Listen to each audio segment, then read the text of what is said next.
اعوذ باللہ من الشیطان الرجیم، بسم اللہ الرحمن الرحیم۔ اللہم صلی علی محمد وعلی آل محمد کما صلیت علی ابراہیم وعلی آل ابراہیم انک حمید مجید۔ السلام علیکم۔ آپ سب خیر خیریت سے ہیں؟ اللہ پاک آپ کو اس ماہ رمضان کی برکت سے آپ کو کامیابی و کامرانی نصیب فرمائے۔ آج ہمارا ٹاپک ہے صلح حدیبیہ۔ صلح حدیبیہ کو اللہ پاک کی کتاب قرآن مجید میں فتح مبین کہہ کر پکارا گیا ہے۔ اللہ پاک نے اس بارے میں رسول اکرم صلی اللہ علیہ وآلہ وسلم کو خواب دکھا دیا تھا کہ انشاءاللہ اس کے بعد آپ کی فتح ہوگی اور آپ کامیاب و کامران ہو جائیں گے۔ رسول اکرم صلی اللہ علیہ وآلہ وسلم 6 ہجری میں 1400 صحابہ کرام کے ہمراہ مدینے سے عمرے کی خاطر روانہ ہوئے۔ آپ کے پاس کوئی اسلحہ جنگ نہ تھا سوائے اس کے کہ نیاموں میں تلواریں تھیں جو اس زمانوں میں بالعموم ہر مسافر کے پاس لازماً رہا کرتی تھی۔ جب قریش کو مسلمانوں کی آمد کا علم ہوا تو انہوں نے بیت اللہ کا راستہ روکنے کے لیے ایک لشکر جمع کیا۔ جب رسول اکرم صلی اللہ علیہ وآلہ وسلم اور صحابہ کرام غدیر الشتات کے قریب پہنچے تو انہیں کفار کے ارادوں کا علم ہوا۔ حضور اکرم صلی اللہ علیہ وآلہ وسلم نے فرمایا، حضرات اس بارے میں مشورہ دیجیے، یہ لوگ جو بیت الحرام سے ہمیں روک رہے ہیں کیا ہم ان سے لڑنے کا ارادہ رکھتے ہیں؟ حضرت ابوبکر نے جواب دیا، یا رسول اللہ، آپ تو صرف عمرہ کی خاطر تشریف لائے ہیں، آپ کسی سے لڑنا نہیں چاہتے، آپ پیش قدمی فرمائیے، جس نے ہمیں روکا ہم اسے لڑ پڑیں گے۔ حضور صلی اللہ علیہ وآلہ وسلم نے فرمایا، اللہ کا نام لے کر آگے چلو۔ جب آپ تمتل برار کے قریب پہنچے تو آپ کی اونٹنی قصوہ بیٹھ گئی۔ صحابہ کرام نے اسے اٹھانے کی بہت کوشش کی مگر وہ بیٹھی ہی رہی۔ صحابہ کہنے لگے، قصوہ نے تو گھٹنے ٹیک دیے۔ حضور صلی اللہ علیہ وآلہ وسلم نے فرمایا، قصوہ خود بخود بیٹھنے والی نہیں تھی، اسے اس ذات نے روک دیا ہے جس نے ابرہ کے ہاتھی کو روک لیا تھا۔ اس اللہ کی قسم جس کی مٹھی میں میری جان ہے، اللہ کے نزدیک قابل احترام امور میں سے جس امر کی بھی تعظیم و تکریم کے لیے مجھ سے کہا گیا ہے میں اسے کروں گا۔ پھر آپ نے اونٹنی کو اٹھانا چاہا تو وہ کھڑی ہو گئی۔ اس کے بعد آپ نے حدیبیہ سے ذرا ہٹ کر پڑاؤ کیا۔ فریقین کے مابین بات چیت شروع ہوئی اور آخرکار صلح کی بات پر پختہ ہو گئی۔ تو اس دوران جب آپ صلی اللہ علیہ وآلہ وسلم اپنے صحابہ کرام کو لے کر آئے تھے تو پھر انہوں نے ان کو روکنے کی پوری ہر ممکن کوشش کی۔ پہلے تو خود شروع کیے، پھر انہوں نے بعض قبائل والوں سے ساز باز شروع کر دی۔ ان کا خیال تھا کہ رسول اکرم مکہ میں داخل ہونے کے لیے ان کے ارادے اور ہیں۔ سب نے ان کو سمجھایا پھر وہ لڑنے کے ارادے سے تو نہیں ہے، ان کا اگر لڑنے کے ارادے سے آتے تو وہ پھر سامان حرب لاتے، وہ تو ایسے عمرے کے نیت سے آئے ہیں۔ بہرحال انہوں نے اپنی کوششوں میں وہ کامیاب ہوئے، اور اسی وقت پھر ایک صلح کرم، ایک چارٹر آف صلح جس کو کہتے ہیں معاہدہ، تو صلح حدیبیہ پر بات ختم ہوئی کہ اب آپ اور ہمارے درمیان ایک معاہدہ قرار کر دیتے ہیں، اور غزوہ حدیبیہ صلح حدیبیہ میں تبدیل ہو گیا۔ پھر جو اس غزوہ ہونے والی تھی وہ صلح حدیبیہ میں ٹرانسفر ہو گئی تھی۔ مسلمان اگر اس وقت لڑتے تو ناکامی کا امکان نہیں تھا، مگر بلد حرام میں خون ریزی کو پسند نہ کیا گیا، اور بیت اللہ کی حرمت کا لحاظ کرتے ہوئے صلح کر لی گئی، جس کی شرائط یہ تھیں: فریقین کے درمیان 10 سال اور بعض اقوال کے مطابق 4 سال تک لڑائی نہ ہوگی۔ نمبر 2، ایک دوسرے کو کوئی تکلیف نہیں پہنچائی جائے گی۔ نمبر 3، مسلمان اس سال عمرہ نہیں کریں گے، اگلے سال آئیں گے، اور 3 دن سے زیادہ مکے میں نہیں ٹھہریں گے۔ نمبر 4، مشرکین کے ہاں سے کوئی مسلمان مدینے جائے گا تو واپس کر دیا جائے گا، لیکن مدینے سے کوئی مسلمان مکے جائے گا تو اسے واپس نہیں کیا جائے گا۔ فریقین اور دیگر قبائل سے باہمی معاہدات کرنے میں آزاد ہوں گے۔ اب یہ جو صلح کی شرائط تھیں، یہ شرائط بظاہر تو مسلمانوں کے حق میں نہیں جا رہی تھی، سب کچھ انہی کی کہنے کے مطابق طے ہو رہا تھا، لیکن اللہ پاک کے فیصلے اپنے ہوتے ہیں۔ تو یہاں پر صحابہ کرام میں تھوڑا سا اختلاف ہوا، وہ کہنے لگے یہ کیسی شرائط ہیں، یہ تو ہمارے حق میں نہیں ہے۔ ایک صحابہ کرام میں سے کسی نے کہا کہ یہ کیسے ہو سکتا ہے کہ وہاں سے کوئی بندہ اگر آئے گا تو ہمیں اسے واپس کر دیں گے، اور جب یہاں سے مدینہ سے کوئی جائے گا تو ہم وہ واپس نہیں کریں گے۔ تو رسول اکرم صلی اللہ علیہ وآلہ وسلم نے ان کو سمجھایا کہ اسی میں اللہ کی حکمت ہے، آپ صبر کریں اور پھر صبر کا نتیجہ اللہ پر چھوڑ دیں۔ یہاں پر ایک بیعت رضوان ہوئی تھی۔ بیعت رضوان یعنی بیعت ہوئی تھی، رضوان کے درخت کا نام تھا، اور وہ بیعت رضوان اس وقت ہوئی تھی جب صلح حدیبیہ کے موقع پر یہ بیعت رضوان پیش آئی۔ وہ یہ تھی کہ صلح حدیبیہ کی شرائط سے پہلے حضور اکرم صلی اللہ علیہ وآلہ وسلم نے حضرت عثمان غنی کو مکہ والوں سے بات چیت کے لیے بھیجا، تو وہاں پر انہوں نے حضرت عثمان غنی کو بٹھا دیا، اور افواہ یہ اڑی کہ حضرت عثمان غنی شہید کر دیے گئے ہیں۔ اب رسول اکرم صلی اللہ علیہ وسلم کو اس بات کا بڑا رنج ہوا، تکلیف ہوئی کہ یہ کیا ہوا ہے۔ تو اس پر آپ نے اپنے صحابہ کرام کو اس درخت کے نیچے بٹھا کر بیعت کروائی کہ ہم عثمان کے خون کا بدلہ لینے کے لیے اب ہم ان سے لڑیں گے۔ تو اس کو میں ڈیٹیل میں پڑھتا ہوں۔ غزوہ حدیبیہ کے موقع پر وہ بیعت لی گئی جسے بیعت رضوان کے نام سے یاد کیا جاتا ہے۔ صورت یہ ہوئی کہ حضور اکرم صلی اللہ علیہ وآلہ وسلم نے کچھ شرائط لکھوائیں، اور انہوں نے حضرت عثمان اور بعض دیگر صحابہ کے ہاتھ مشرکین کے پاس روانہ کر دیا۔ مشرکین نے حضرت عثمان کو اپنے پاس روک لیا اور آپ کی شہید کیے جانے کی افواہ پھیلا دی۔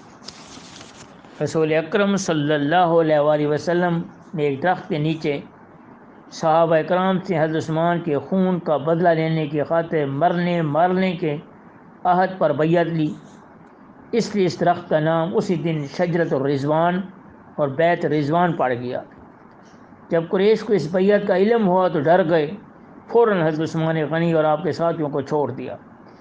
اسی بیعت، اس درخت کا ذکر قرآن پاک میں آیا ہے۔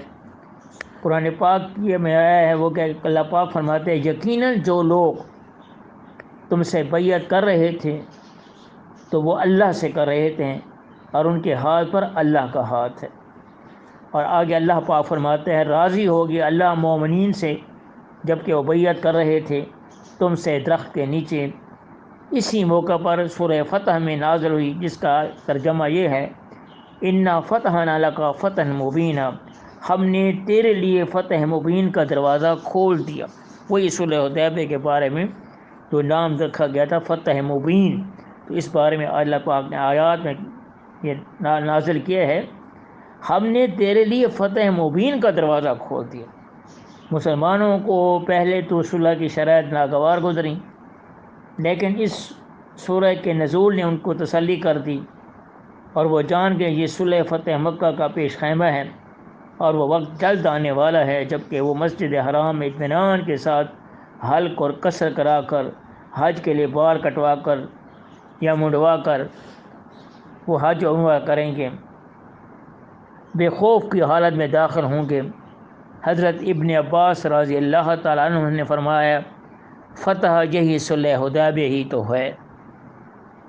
اب صلح حدیبیہ کے لکھنے کے بعد اس کے نتائج کیا تھے، تو اس کے بارے میں یہ بیان کیا گیا ہے کہ صلح حدیبیہ کے نتائج مسلمانوں کے حق میں بہت اچھے رہے۔ اس صلح کی وجہ سے مندرجہ ذیل فوائد حاصل ہوئے۔ نمبر 1، صلح کے بعد کفار اور مسلمانوں کو آپس میں بے تکلف میل جول کے مواقع مشترک آئے۔ مسلمانوں کے اطوار و عادات اسلام کی خوبیوں کو دیکھ کر لوگ جوک در جوک اسلام لاتے گئے، اور تھوڑی ہی دنوں میں ہر طرف اسلام کا چرچا ہونے لگا۔ صلح حدیبیہ کے وقت آپ صلی اللہ علیہ وسلم کے صرف 1400 صحابہ کرام تھے، اور اسی 1400 صحابہ کرام کے بارے میں اللہ پاک نے حضور صلی اللہ علیہ وسلم کو فرمایا، اے محمد صلی اللہ علیہ وسلم، تو اور تیرے یہ 1400 ساتھی اور ان کے گھروں میں بیٹھنے والی ازواج کو آج ہم نے بخش دیا ہے۔ یعنی یہ سارے کے سارے، یہ جو 1400 تم صحابہ کرام کی جماعت لے کر آئے تھے اور حدیبیہ کے مقام پر رک گئے تھے، اور اللہ کی منشا اور رضا کے مطابق نے صلح کر لی تھی، تو اسی کے بدلے میں اللہ پاک نے تجھے، تیرے ان جانثاروں کو اور تیری ان کے گھر والیوں کو آج ہم نے بخش دیا ہے۔ یہ وہ بہت بڑا مقام تھا جو صحابہ کرام کو اپنی زندگی میں پتہ چل گیا تھا۔ آپ صلی اللہ علیہ وسلم کے ساتھ صرف 1400 صحابہ تھے، لیکن اس کے صرف 22 ماہ بعد فتح مکہ کے موقع پر 10,000 کا لشکر آپ صلی اللہ علیہ وسلم کے ہم رکاب تھا۔ تجارت کے راستے کھل گئے اور مسلمانوں کی اقتصادی حالت بہتر ہو گئی۔ تبلیغ اسلام سے پابندیاں اٹھ گئیں، اور صحابہ آس پاس کے قبائل میں آسانی سے تبلیغ کرنے لگے۔ قریش نے مسلمانوں کی مذہبی اور سیاسی حیثیت کو اس معاہدے کی وجہ سے تسلیم کر لیا۔ قریش کی طرف سے بے فکر ہو کر مسلمانوں کے لیے یہود خیبر سے بدلہ لینا آسان ہو گیا، اور یہ شرط بظاہر مسلمانوں کے لیے مضر تھی کہ اگر کوئی شخص مسلمان ہو کر مکہ سے ہجرت کر کے مدینہ آ جائے تو اسے واپس کیا جائے گا، اور مدینہ سے مکہ چلے جانے والے کو واپس نہیں کیا جائے گا۔ مگر بعد میں حالات ایسے پیدا ہوئے کہ قریش نے خود اس شرط کو منسوخ کرنے کی درخواست کی۔ آپ صلی اللہ علیہ وسلم نے منظور فرمائی۔ مسلمانوں میں سے کوئی بھی مکہ نہ گیا، اور مکہ سے جو لوگ مسلمان ہو کر آ رہے تھے ان پر جب مدینہ آنے کا راستہ بند ہو گیا تو انہوں نے مکہ سے بھاگ کر ساحل سمندر پر ڈیرے جما دیے اور قریش کے قافلوں کو لوٹنا شروع کر دیا۔ اس لیے قریش نے مجبور ہو کر اس شرط کو منسوخ کر لیا۔ اسلام کے مشہور سپہ سالار حضرت خالد بن ولید فاتح عراق و شام انہی دنوں مسلمان ہوئے، اور فاتح مصر عمر بن عاص بھی اسی دوران زیور اسلام سے آراستہ ہوئے تھے۔ یہ جو سوال ہے نا صلح حدیبیہ، تو صلح حدیبیہ کے سوال کے جواب میں آپ نے ساتھ ہی بیت الرضوان کا ذکر لازماً کرنا ہوگا۔ اگر یہ سوال پیپر میں آ جائے کہ صلح حدیبیہ کی کیا شرائط تھی، کیا نتائج تھے، یا صلح حدیبیہ کیا تھی، تو اسی سوال کے جواب میں آپ نے بیت الرضوان کا ذکر کرنا لازمی ہوگا آپ کا، ورنہ وہ نمبر آپ کو پورے نہیں ملیں گے۔ فتح مکہ ہمارا اگلا ٹاپک ہے۔ فتح مکہ بہت امپورٹنٹ کوسچن ہے۔ صلح حدیبیہ کے بعد قبیلہ خزاع حضرت صلی اللہ علیہ وآلہ وسلم کا حلیف بن گیا، اور بنی بکر قریش کا بنی بکر کے سردار نوفل نے قریش کی مدد سے خزاع پر حملہ کیا، اور ان کو بری طرح شکست دی۔ انہوں نے حرم کعبہ میں پناہ لی تو خلافت قائدہ وہاں بھی ان کو قتل کیا گیا۔ عمر بن سالم خزائی اور ان کے بعد بدیر بن ورقہ خزائی حضرت کی خدمت میں حاضر ہوئے اور بطور حلیف آپ سے مدد مانگی۔ قریش کو جب اس کا علم ہوا تو گھبرا کر ابو سفیان کو مدینے بھیجا اور صلح حدیبیہ کی تجدید کی جائے۔ تو اس کے بعد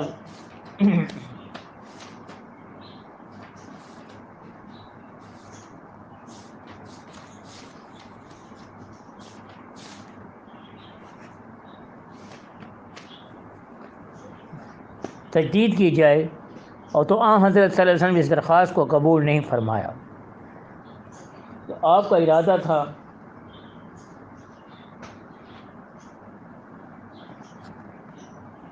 تھوڑا سا میں آپ کو بتا رہا ہوں۔ ہاں جی، آپ کا قصد تھا کہ مکہ پر فوج کشی کر کے قریش کو مغلوب کیا جائے اور وہاں سے کفر و شرک دور کر دیا جائے۔ چنانچہ 10 رمضان 8 ہجری بمطابق 1 جنوری 630 کو حضرت صلی اللہ علیہ وآلہ وسلم 10,000 صحابہ کرام کے ساتھ روانہ ہوئے اور مہر زران میں قیام فرمایا۔ مہاجرین آخر مکہ ہی کے سابق باشندے تھے، اپنے سارے بیچارے گھر بار چھوڑ کر۔ یہ وہ لوگ تھے جنہوں نے ہجرت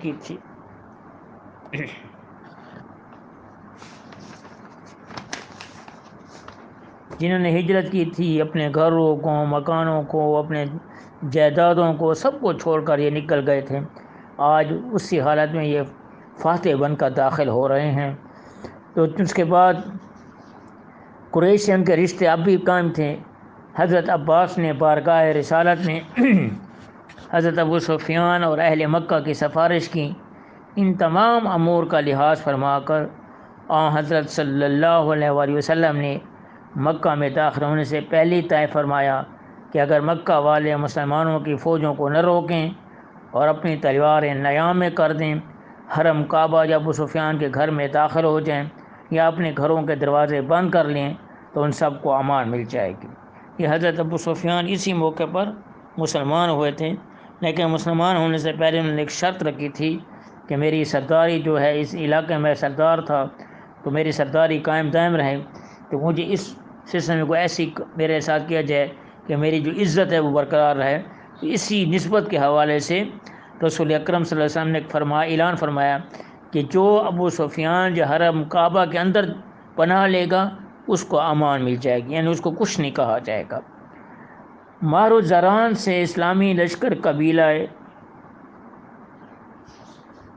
مکہ کی طرف بڑھا اور تقریباً بلا کسی مزاحمت کے شہر کے اندر داخل ہو گیا۔ حضرت صلی اللہ علیہ وسلم نے سواری پر 7 مرتبہ خانہ کعبہ کا طواف فرمایا۔ سب مسلمان آپ کے ساتھ تھے۔ پھر آپ نے کعبہ کے تمام بت نکال باہر کیے، یہ فرماتے ہوئے کہ سچائی آئی اور جھوٹ بھاگ نکلا، جال حق و زحق الباطل۔ کعبہ کی دیواروں پر جو تصویریں بنی ہوئی تھیں ان کو آب زمزم سے دھو ڈالا۔ خالد بن ولید نے عزا کا بت توڑ ڈالا جو کعبہ میں قریش کا سب سے بڑا بت تھا۔ عمر بن عاص نے سوا کا بت توڑا جو مکہ سے 3 میل پر خاندان بدیل کا بت تھا۔ سعید بن زید نے منات کا بت توڑا۔ یہ وہ بت تھے، لات، منات اور سوا، یہ ان کے بہت بڑے نوز باللہ بہت بڑے بڑے خدا تھے۔ خاندان کلب اور خزا کا بت مشعل پہاڑ پر تھا، وہ بھی توڑ دیا گیا۔ حضرت صلی اللہ علیہ وسلم نے عثمان بن طلحہ حاجب کعبہ سے کنجی لے کر خاص کعبہ کے اندر داخل ہوئے، نماز ادا کی اور دروازے پر کھڑے ہو کر تقریر فرمائی تو اس طرح شروع کی: اللہ ایک ہے، جس کا کوئی شریک نہیں، اس نے اپنا وعدہ سچا کر کے دکھایا اور اپنے بندہ کی مدد کی اور اکیلے سارے جتھے کو شکست دی۔ ہر قسم کے فخر اور خون اور مال کے دعوے میرے قدموں کے نیچے ہیں۔ مکہ میں داخل ہوتے وقت انصار کا جھنڈا سعد بن عبادہ کے ہاتھ میں تھا اور ان کی اور ابو سفیان کی آپس میں کچھ نوک جھونک ہوئی، لیکن حضرت کے ارشاد کے بموجب اہل مکہ کو کامل ایمان نصیب ہوا کفار مکہ نے آن حضرت کے اسی عفو کو کرم کو دیکھ کر اسلام کی طرف سر جھکایا۔ اسی دن ایک قلیل تعداد کے سوا باقی تمام لوگ مسلمان ہو گئے۔ صرف 6 کافر جو خاص جرائم کے مرتکب تھے قتل کر دیے گئے۔ اس کے بعد آن حضرت صلی اللہ علیہ وسلم نے کعبہ کی کنجی عثمان بن طلحہ کو واپس کر دی۔ کہتے ہیں کہ وہ آج تک انہی کی نسل میں چلی آ رہی ہے۔ اسی فتح کے بعد آن حضور صلی اللہ علیہ وسلم نے کئی امور کا لحاظ کر کے مال غنیمت کا زیادہ تر حصہ ان رؤساء کو دیا جو نئے مسلمان ہوئے۔ اکثر نوجوان انصار مدینہ کو اس سے بڑی رنج ہوا، اور جب آپ کو اس کی اطلاع ملی تو آپ نے سب کو جمع کر کے ایک مختصر تقریر میں اپنی ہجرت اور اہل مدینہ کی مہمان نوازی کا ذکر کر کے فرمایا، کیا تم کو یہ بات پسند نہیں ہے کہ لوگ اونٹ اور بکری لے جائیں اور تم محمد کو مدینہ واپس لے چلو؟ یہ سن کر تمام انصار رو پڑے، ان کا دل باغ باغ ہو گیا، اور آن حضرت صلی اللہ علیہ وسلم اب بھی انہی کے ساتھ رہیں گے۔ تو اس بات سے ان کو بہت خوشی ہوئی کہ رسول اکرم صلی اللہ علیہ وسلم اب بھی ان کے ساتھ جانے کے لیے تیار ہیں۔ ایک اسوے دوران ایک حنین کے موقع پر ایک چھوٹی سی غزوہ ہوئی تھی جسے کہتے ہیں غزوہ حنین۔ فتح مکہ کے بعد ثقیف اور حوازن کے قبائل جو مکہ اور طائف کے درمیانی خطہ میں رہتے تھے، مالک بن عوف کی قیادت میں مسلمانوں سے لڑنے آئے۔ بعض مسلمانوں کو اپنی فوج پر ضم تھا، دھوکے میں آ کر ابتدا نقصان اٹھایا، بالآخر دشمنوں کو کامل شکست ہوئی۔ مال غنیمت میں کئی ہزار عورتیں، بچے، اونٹ اور بکریاں، 4000 اوقیہ چاندی کے ملیں۔ چونکہ حضرت صلی اللہ علیہ وسلم نے بچپن میں قبیلہ حوازن کی ایک عورت بی بی حلیمہ کا دودھ پیا تھا، اسی قبیلہ کے لوگوں نے حضرت صلی اللہ علیہ وسلم سے اس تعلق کی بنا پر درخواست کی کہ ان کی عورتیں اور بچے ان کو واپس کر دیے جائیں۔ چنانچہ حضرت نے اس درخواست کو قبول فرمایا۔ یہ دیکھ کر دوسرے مسلمانوں نے بھی ایسا کیا۔ غزوہ حنین سے فراغت کے بعد آپ نے عمرہ ادا فرمایا اور پھر ماہ ذی-القعدہ 8 کو مدینہ منورہ تشریف لے آئے۔ تو اس کے بعد یہ تھا آپ کے 2 ٹاپک۔ پہلا تھا فتح صلح حدیبیہ اور فتح مکہ۔ تو انشاءاللہ تعالی کل اللہ تعالیٰ کے حکم کے ساتھ ہم ٹاپک پڑھیں گے حجۃ الوداع، اور اس کا اگلا ٹاپک ہے